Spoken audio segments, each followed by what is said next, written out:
मित्रों नमस्कार। आप देख रहे हैं धर्म शिक्षा। मित्रों, सावन में सोमवार के व्रत का विशेष महत्व है। यह व्रत भगवान शिव को प्रसन्न करने के सबसे आसान माध्यम में से एक है। जो कोई भी सावन सोमवार व्रत कथा सुनता है, भगवान शिव की कृपा उन पे बनी रहती है। कथा शुरू करने से पहले मैं आपको बताना चाहूंगा, कथा को कभी भी अधूरा ना सुने। कथा सुनने का जितना ही सकारात्मक प्रभाव हमारी जिंदगी पे पड़ता है, उतना ही नकारात्मक प्रभाव कथा को अधूरा या बीच में छोड़ने का पड़ता है। भगवान शिव अप्रसन्न हो जाते हैं कथा अधूरा सुनने से। प्राचीन काल की बात है, अमरपुर नगर में एक धनी व्यापारी रहता था। दूर दूर तक उसका व्यापार फैला हुआ था। नगर में उस व्यापारी का सभी लोग मान सम्मान करते थे। इतना सब कुछ होने पर भी व्यापारी अंदर ही अंदर दुखी रहता था, क्योंकि उस व्यापारी का कोई पुत्र नहीं था। दिन रात उसे एक ही चिंता सताती रहती थी कि उसकी मृत्यु के बाद उसके इतने बड़े कारोबार धन संपत्ति को कौन संभालेगा। पुत्र पाने की इच्छा से व्यापारी ने सोमवार का व्रत रखना प्रारंभ किया और भगवान शिव की पूजा अर्चना करना शुरू कर दिया। सायंकाल को व्यापारी शिव मंदिर में जाकर भगवान शिव के सामने घी का दिया जलाया करता था। उस व्यापारी की भक्ति देखकर एक दिन पार्वती ने भगवान शिव से कहा, हे प्राणनाथ, यह व्यापारी आपका सच्चा भक्त है। कितने दिन से यह सोमवार का व्रत पूजा नियमित रूप से करता आ रहा है। भगवान, आप व्यापारी की मनोकामना अवश्य पूर्ण करें। भगवान शिव ने मुस्कुराते हुए कहा, हे पार्वती, इस संसार में सबको उसके कर्मों का फल मिलता है।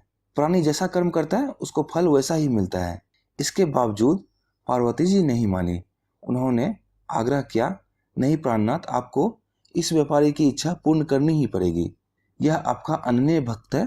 प्रति सोमवार आपका विधिवत व्रत रखता है, पूजा अर्चना करता है, आपको भोग लगाकर एक समय भोजन ग्रहण करता है। आपको इसे पुत्र प्राप्ति का वरदान देना ही होगा। पार्वती का इतना आग्रह देखकर भगवान शिव ने कहा, तुम्हारे आग्रह पर मैं इस व्यापारी को पुत्र प्राप्ति का वरदान देता हूँ, लेकिन इसका पुत्र 16 वर्ष से अधिक जीवित नहीं रहेगा। उसी रात भगवान शिव ने स्वप्न में व्यापारी को दर्शन देकर उसे पुत्र प्राप्ति का वरदान दिया। उसके पुत्र के 16 वर्ष तक जीवित रहने की बात भी उन्होंने बता दी। भगवान शिव के वरदान से व्यापारी तो बहुत खुश हुआ, लेकिन पुत्र की अल्पायु की चिंता उस खुशी को नष्ट कर रही थी। व्यापारी पहले की तरह सोमवार का विधिवत व्रत करता रहा। कुछ महीने पश्चात उसके घर अति सुंदर पुत्र उत्पन्न हुआ। पुत्र जन्म से व्यापारी के घर में खुशियां भर गई। बहुत धूमधाम से पुत्र जन्म का समारोह मनाया गया। व्यापारी को पुत्र जन्म की अधिक खुशी नहीं हुई, क्योंकि उसे पुत्र की अल्पायु का रहस्य पता था।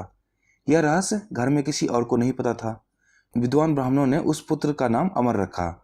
जब अमर 12 वर्ष का हुआ तो शिक्षा के लिए वाराणसी भेजने का निश्चय हुआ। व्यापारी ने अमर के मामा दीपचंद को बुलाया और कहा, अमर को शिक्षा प्राप्त करने के लिए वाराणसी पहुंचा दो। अमर अपने मामा के साथ शिक्षा प्राप्त करने के लिए चल पड़ा। रास्ते में जहां भी अमर और दीपचंद रात्रि में विश्राम करने ठहरते, वहीं यज्ञ करते और ब्राह्मणों को भोजन कराते थे।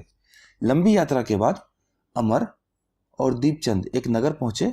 उस नगर के राजा की कन्या के विवाह की खुशी में पूरे नगर को सजाया गया था।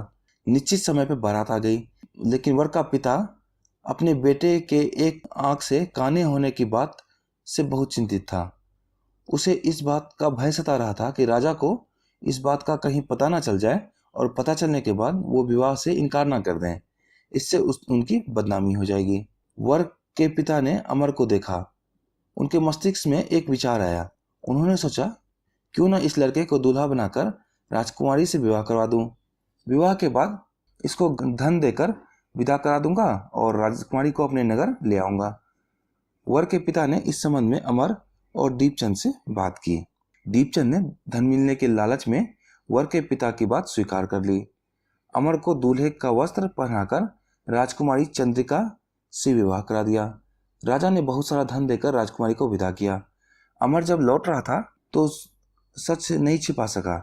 उसने राजकुमारी की ओढ़नी पर लिख दिया, राजकुमारी चंद्रिका, तुम्हारा विवाह तो मेरे साथ हुआ था। मैं तो वाराणसी में शिक्षा प्राप्त करने जा रहा हूँ। अब तुम्हें जिस नवयुवक की पत्नी बनना पड़ेगा वह कान्हा है। जब राजकुमारी ने अपनी ओढ़नी पर लिखा हुआ पढ़ा तो उसने काने लड़के के साथ जाने से इनकार कर दिया। राजा ने सब बातें जानकर राजकुमारी को महल में रख लिया। उधर अमर अपने मामा दीपचंद के साथ वाराणसी पहुंच गया। अमर ने गुरुकुल में पढ़ना शुरू कर दिया। जब अमर 16 साल की वर्ष पूरी कर लिया तो उसने एक यज्ञ किया। यज्ञ की समाप्ति पर ब्राह्मणों को भोजन कराया, खूब अन्न वस्त्र दान दिए। रात को अमर अपने शयन कक्ष में सो रहा था। शिव के वरदान के अनुसार शयनावस्था में अमर के प्राण पखेरु उड़ गए। सूर्योदय पर मामा अमर को मृत देखकर फूट फूट कर रोने लगे। आसपास के लोगों को भी एकत्र किया, सभी दुखी हुए। मामा के रोने विलाप करने के स्वर समीप से गुजरने वाले भगवान शिव और माता पार्वती ने भी सुने। पार्वती जी ने भगवान से कहा, हे प्राणनाथ, मुझसे इसके रोने का स्वर सहन नहीं हो रहा, आप इस व्यक्ति का कृपया करके कष्ट दूर करें। भगवान शिव ने पार्वती के साथ अदृश्य रूप में समीप जाकर देखा कि अमर वहां पे सोया हुआ था। पार्वती जी से भगवान शिव ने कहा, हे पार्वती, यह तो उसी व्यापारी का पुत्र है जो 16 वर्ष की आयु का वरदान दिया था, जिसे उसकी आयु तो पूरी हो गई है। पार्वती ने भगवान शिव से निवेदन किया, हे प्राणनाथ, आप इस लड़के को जीवित करें, नहीं तो इसके माता पिता पुत्र की मृत्यु के कारण रोकर प्राण त्याग देंगे। इस लड़के का पिता तो आपका परम भक्त है, वर्षों से सोमवार का व्रत करते हुए भोग लगा रहा है। पार्वती के आग्रह करने पर भगवान शिव ने उस लड़के को जीवित होने का वरदान दिया। कुछ ही पल में अमर जीवित होकर उठकर बैठ गया। शिक्षा प्राप्त करने के बाद अमर मामा के साथ अपने नगर की ओर चल दिया। दोनों चलते हुए उसी नगर में पहुंचे जहां अमर का विवाह हुआ था। उस नगर में भी अमर ने यज्ञ का आयोजन किया। समीप से गुजरते हुए राजा ने यज्ञ का आयोजन देखा। राजा ने अमर को तुरंत पहचान लिया। यज्ञ समाप्त होने पर राजा अमर को और उसके मामा को अपने महल ले आए। कुछ दिन उन्होंने महल में रखकर बहुत सा धन वस्त्र देकर राजकुमारी के साथ विदा किया। रास्ते में सुरक्षा के लिए राजा ने बहुत सारे सैनिक के साथ भेज दिया। दीपचंद ने नगर पहुंचते ही एक दूत को घर भेजकर आगमन की सूचना दे दी। अपने बेटे अमर के जीवित वापस लौटने की सूचना पाकर व्यापारी बहुत प्रसन्न हुआ।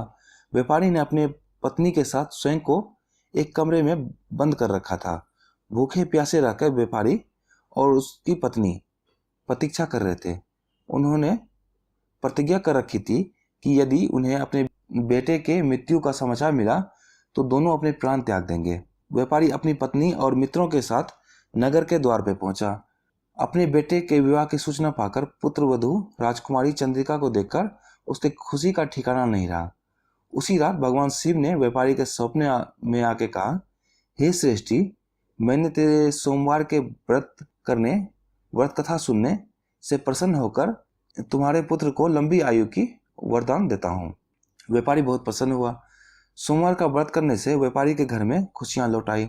शास्त्रों में लिखा है, जो स्त्री पुरुष सोमवार का विधिवत व्रत करके व्रत कथा सुनता है उसकी सभी इच्छाएं पूर्ण होती है। ओम नमः शिवाय।